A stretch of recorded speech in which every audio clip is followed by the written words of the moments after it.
సర్వేశ్వర్ పేరుతో ప్రారంభిస్తున్నాం. ఈరోజు ఆగస్టు 15, 1947లో మనకు స్వతంత్రం రావడం జరిగింది. ఓకే, ఇప్పటికీ 79 సంవత్సరాలు పూర్తి చేసుకొని 80వ సంవత్సరానికి మనం రావడం జరిగింది. సుమారు 200 సంవత్సరాలు బ్రిటిష్ వాళ్ళు మనల్ని పరిపాలించడం జరిగింది. దీని గురించి మన స్వాతంత్ర సమయంలో మనకి స్వతంత్రం తేవడం జరిగింది. ఓకే, స్వతంత్రం అనగానే మనకు గుర్తొచ్చేది ఫస్ట్ త్యాగాలు అన్నమాట. త్యాగాల కన్నా ముందు అసలు బ్రిటిష్ వారు రావడానికి కారణం ఏంటి, వాళ్ళు మన దేశాన్ని ఎలాగ కాజేశారు అన్న విషయాలు మనం మాట్లాడుకుందాం. ఓకే, సుమారు 200 సంవత్సరాల క్రితం, అంటే దాదాపు బ్రిటిష్ కాలం ఎందుకు వచ్చారంటే బ్రిటిష్ వారు వాళ్ళ వ్యాపార నిమిత్తం వచ్చారనమాట. ట్రేడ్ అనమాట. మన యొక్క సుగంధ ద్రవ్యాలు కానీ మన యొక్క పంటలు కానీ ఇవి బ్రిటిష్ వారికి అక్కడ అమ్ముకోవడం జరిగింది అనమాట.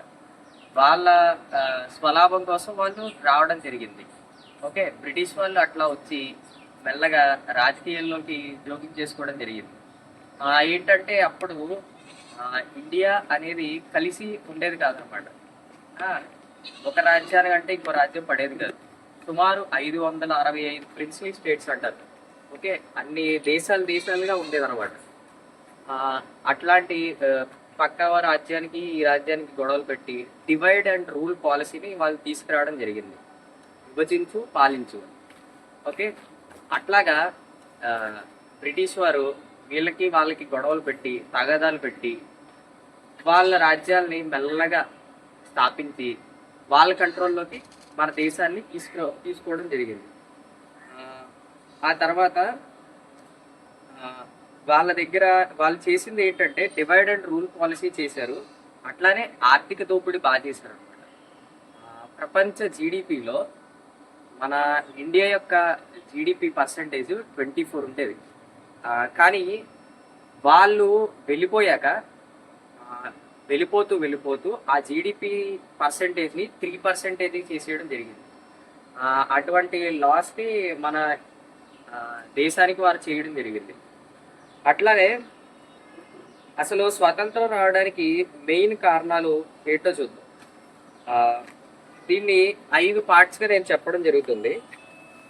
ఒకటి, బ్రిటిష్ వారు మనకి స్వాతంత్రం తేడానికి ఫస్ట్ సిపాయిల తిరుగుబాటు జరగడం జరిగింది అనమాట. 1857లో సిపాయిల తిరుగుబాటు చేశారు. ఎందుకు అంటే ఆయుధాల్లో పలానా హిందువులకి పవిత్రం కదా ఆవు యొక్క పువ్వును మరి పంది పువ్వును ఆయుధాల్లో ఉపయోగిస్తున్నారు అన్న ఉద్దేశంతో ఈ సిపాయిల తిరుగుబాటు జరిగిందనమాట. ఇట్లా మా కల్చర్కి విరుద్ధంగా ఉంది అని వాళ్ళు సిపాయిలు తిరుగుబాటు చేశారు.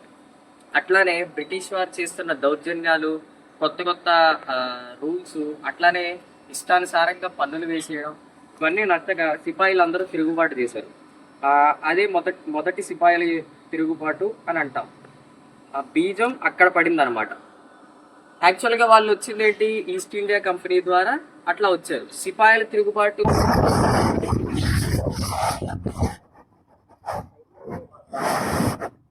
సాధారణ ప్రజల్ని కూడా చంపేయడం జరిగింది. పెద్ద మారణకాండం జరిగింది అనమాట. అప్పటి నుంచి ఏమైంది, క్వీన్ విక్టోరియా పరిపాలన 1858 నుంచి స్టార్ట్ అయింది అనమాట. అట్లానే 1885లో కాంగ్రెస్ అనేది రావడం జరిగింది. ఎందుకు, బ్రిటిష్ వారికి భారతీయులకి శాంతియుతంగా జరగాలి ఇవన్నీ అని చెప్పడానికి బ్రిటిష్ రిటైర్డ్ అధికారి సో ఆలెన్ యాక్టివియన్ అంట ఈయన పేరు. ఓకే, ఆయన సారథ్యంలో ఇండియన్ నేషనల్ కాంగ్రెస్ ఏర్పడడం జరిగింది. తర్వాత బెంగాల్ విభజన మరియు ఉద్యమాల్లో 1905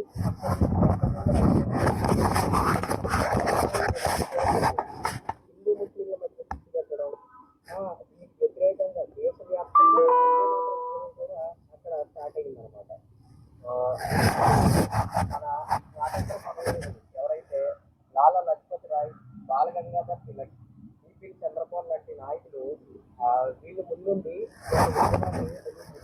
స్వరాజ్యం నా జన్మ హక్కు అనే ఆ, ఆ, అనే మాటతో దీన్ని ముందుకు తీసుకెళ్ళడం జరిగింది. 1915లో ఇట్లాగా కొంతమంది అట్లాగా ఈ సిపాయిల తిరుగుబాటు కూడా 1857లో ఎందుకు సక్సెస్ అవ్వలేదు అంటే అది ఓన్లీ కొన్ని రాజ్యాల వరకే నిమిత్తం అయిపోయింది. అంటే నార్త్ ఇండియా అట్లానే మిడిల్ ఇండియా అక్కడ వరకే ఆ ఉద్యమం అనేది వెళ్ళింది అనమాట. కొంచెం సౌత్ ఇండియా కానీ ఈస్ట్ ఇండియా కానీ వీళ్ళంతా వెస్ట్ ఇండియా కానీ వీళ్ళంతా కలవలేదు. యూనిటీగా మనం ఆ యుద్ధాన్ని చేయలేదు. అట్లానే మనకి కమ్యూనికేషన్ గ్యాప్ ఉండేది. సో దానివల్ల సిపాయిల తిరుగుబాటు అనేది బ్రిటిష్ వారిపై. కానీ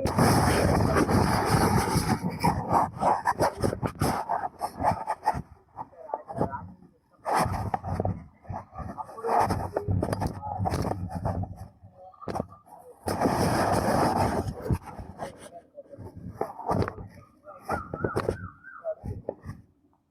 అట్లానే గాంధీజీ ఏమో అహింస వైపు, మరి భగత్ సింగ్, చంద్రశేఖర్ ఆజాద్ ఇట్లాంటి వారు ఏం చేశారు, మన దేశం కోసం వాళ్ళు ఉరి తీసుకోవడం జరిగింది, ఉరి శిక్ష వేశారు వాళ్ళకి.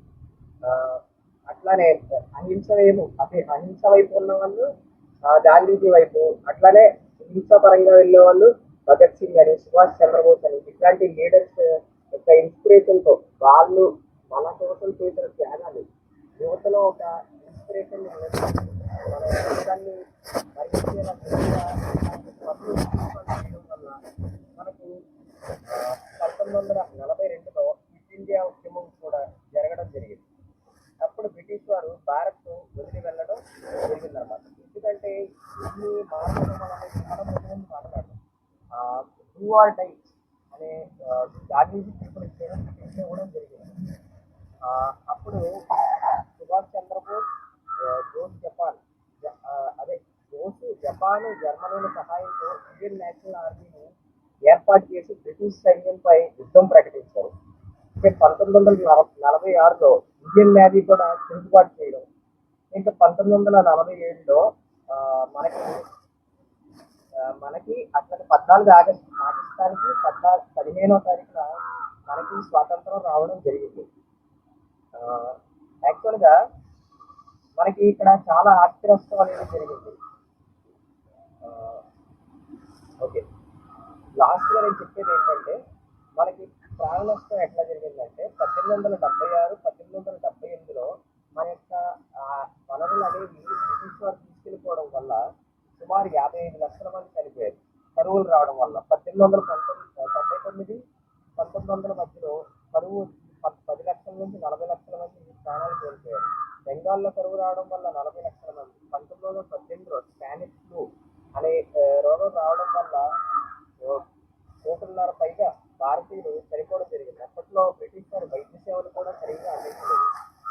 అట్లనే దేశ విభజన టైంలో భారతదేశం మరియు పాకిస్తాన్ మీ ఇష్టం, మీరు ఎటు కావాలంటే అటు వెళ్ళొచ్చు అని అనడం వల్లే భారతదేశం, పాకిస్తాన్ 2 దేశాలుగా విభజించడం జరిగింది. దానివల్ల హిందూ ముస్లిం మధ్య పెట్టిన చిక్కుల వల్ల 10 లక్షల నుంచి 10 లక్షల భారతీయులు చనిపోవడం జరిగింది.